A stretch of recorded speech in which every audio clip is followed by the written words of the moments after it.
A monetary union between Australia and New Zealand is not practical given both countries' political and economic differences. A currency union would imply loss of autonomy over monetary policy and exchange rate flexibility for New Zealand. By tying New Zealand's fortunes to Australia's currency, it would result in monetary policy decisions being driven by Australia's economic conditions, due to Australia's GDP being around 6.5 times larger than that of New Zealand's. Also, both countries have different economic environments, with each country relying on different sectors of the economy. Australia is focused on mining, whereas New Zealand is focused on agriculture. For example, if commodity prices increase and Australia had to control inflation with higher interest rates, whilst agriculture or the level of inflation in New Zealand did not experience the same growth, then Australia would benefit more than New Zealand. Additionally, any shocks to Australia's economy would flow through to New Zealand's economy. The ANZAC restricts New Zealand's ability to respond to unanticipated shocks, such as changes in technology, regulation, and market bubbles. This loss of sovereignty and independence of economic management may lead to a deterioration in the terms of trade.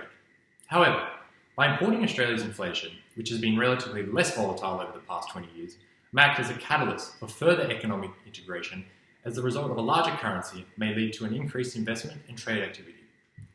In terms of the social and cultural implications, given New Zealand's strong global tourism presence, I don't believe that the public would be willing to give up a part of their national identity.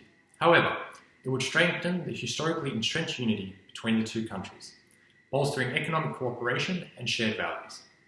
The Commonwealth countries have an ANZAC identity cemented by the same legal, political, religious, and social structures. Additionally, if New Zealanders cannot find work and Australia offers employment opportunities, then there would be a flow of migration. Thus, the unemployment rates in both countries would converge and the free mobility of capital and labour would move where needed. Therefore, migration would increase the standard of living. From a business perspective, a currency union creates a larger market, permitting economies of scale and greater competition amongst firms.